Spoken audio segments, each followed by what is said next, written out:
Irenaeus' ideas of salvation history were and are immensely influential. In fact, if you want to learn more about Irenaeus and you miss a video, you just follow the link here.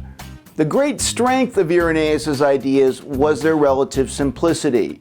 Irenaeus took two biblical ideas, the creation and the fall of the first Adam, as that played out in history, and the recapitulation of the second Adam, as Adam number 2, that is Jesus Christ, retraced the old Adam steps, healing what had been injured, restoring what had been broken, and recovering what had been lost. Later thinkers like St. Augustine and St. Thomas Aquinas continued along Irenaeus' basic path, allowing the story of the two Adams to dominate their understanding of salvation. Adam had forfeited original justice, as well as the life of God dwelling in him. Therefore, he passed on to his children, the whole human race, a human nature that was lacking in grace, a human nature disgraced, if you will. This was the problem of original sin, and a fundamental repair in human nature was needed in order to rectify it. This was a useful framework for the gospel message. The first Adam was a living being, saved by the second Adam, who was a life-giving spirit, as Paul puts it in 1 Corinthians 15:45. So between the two Adams was just a crazy story of the misadventures of Adam's family in the world writ large.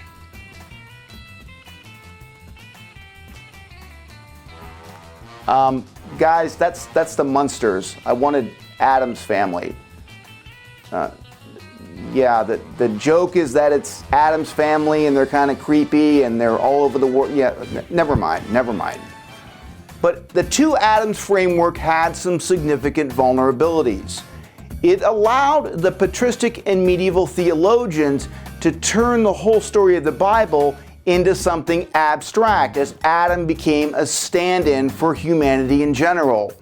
But neither the Old Testament nor the New Testament actually shows any great interest in abstract questions of human nature.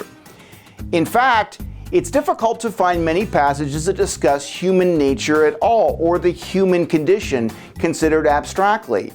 Even a theologian like Paul is much more concrete. All men sinned and fall short of the glory of God, as Paul says in Romans 3:23.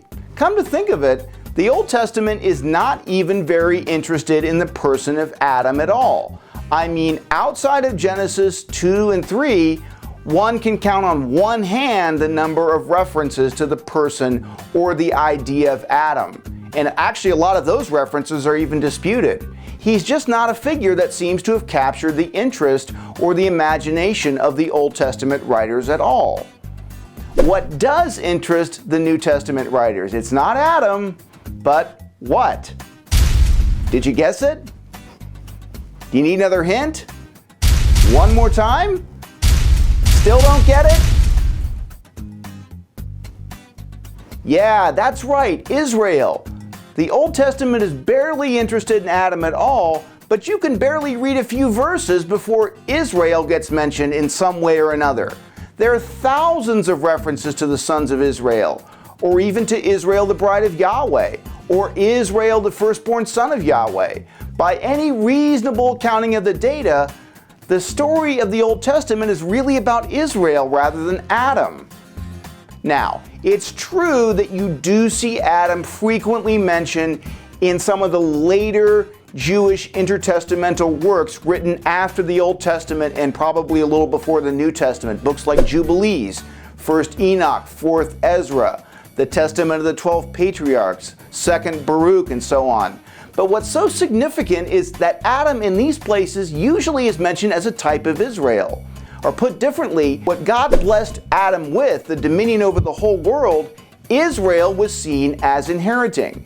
Now, you might be wondering, how do we make the transition from Adam representing all people as kind of a tragic everyman and a Bible story in which Israel, Israel, Israel is the star of the show? We made that transition to Israel, Israel, Israel because of Abraham, Abraham, Abraham.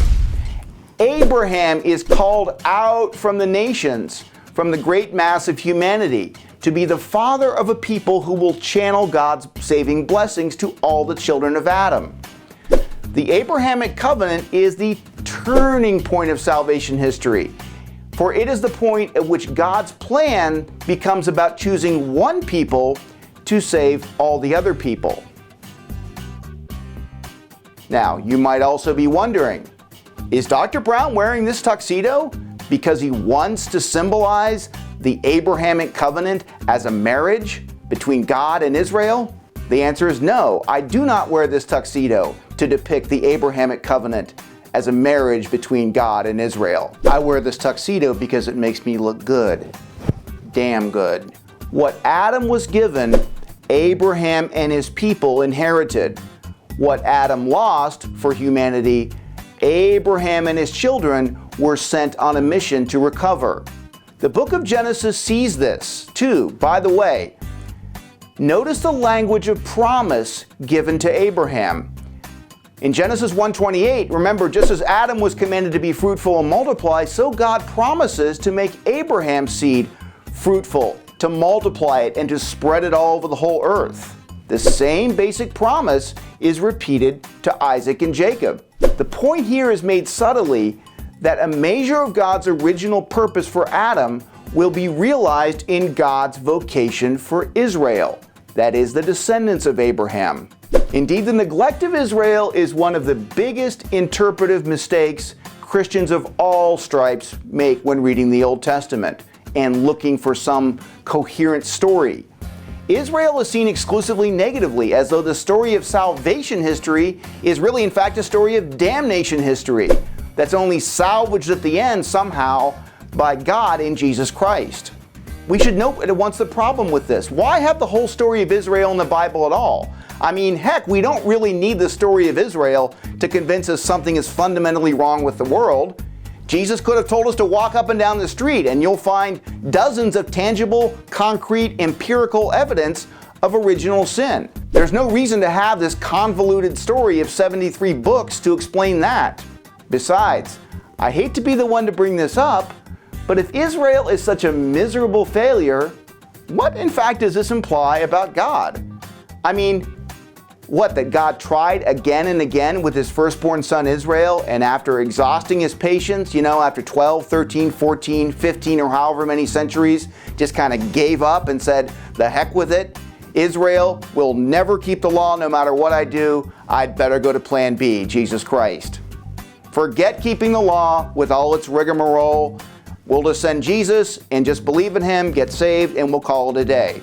I'm afraid that many Christians, many Catholics have an understanding that's dangerously close to that. It's as though Israel through the Old Testament serves as nothing more as a moral example of what not to do. But you need to notice at this stage what the problem with that is. God made a covenant with Abraham. God has promised, committed himself, even to the point of death if necessary, not just to bless the nations, but to bless the nations through the children of Abraham. God's glory, his honor, and indeed his righteousness, in other words, is now attached to Israel. He's chosen this people. So he must not only preserve them, but he has to use them to channel saving blessings to the nations. He can't choose a plan B because he's already committed himself to the plan A. There can be one and only one saving plan, and it has to involve Israel, because Israel is the seed of Abraham. Salvation history needed really to appreciate the flow of the covenants to be able to fully unpack the logic of this divine economy. The ancient readers were of course aware of the series of covenants made by God, but still, going back to Irenaeus, they tended to treat the various covenants as aspects of the one old covenant, much as we might look at a jewel with many facets. Indeed, the one name for the Old Testament is Old Covenant. Aquinas, for his part, spoke of it as the Old Law, which he contrasted with the New Law in Jesus Christ. But serious attention to the covenants individually seems to be due most of all to theologians within the Calvinistic tradition, believe it or not, going back to John Calvin himself, who, in fact, seems to have sketched out the blueprint for covenant theology, sometimes called federal theology. Though the framework for this has changed over the centuries, one always sees the same basic progression, beginning with the covenant with Adam, culminating with the covenant with Jesus Christ, through Jesus Christ, and all the other covenants involving Israel in between. It's no accident, in fact, that perhaps the most famous advocate of salvation history in the Catholic Church, at least at the popular level, is this fellow here. And he came out of a Calvinistic tradition. He realized along the way that the covenant theology, with a few enhancements and refinements and modifications, made much more sense in the Catholic Church than within Protestantism. But we have to give credit here where credit is due. We're Catholics, we'll take a good idea wherever we can find it. But now let's review the two key points. 1. Salvation history is not just about the two Adams. 2. The essential plan of God hinges on the election of Abraham and his children Israel. Well, that's enough for now. Let's see how much of that you got.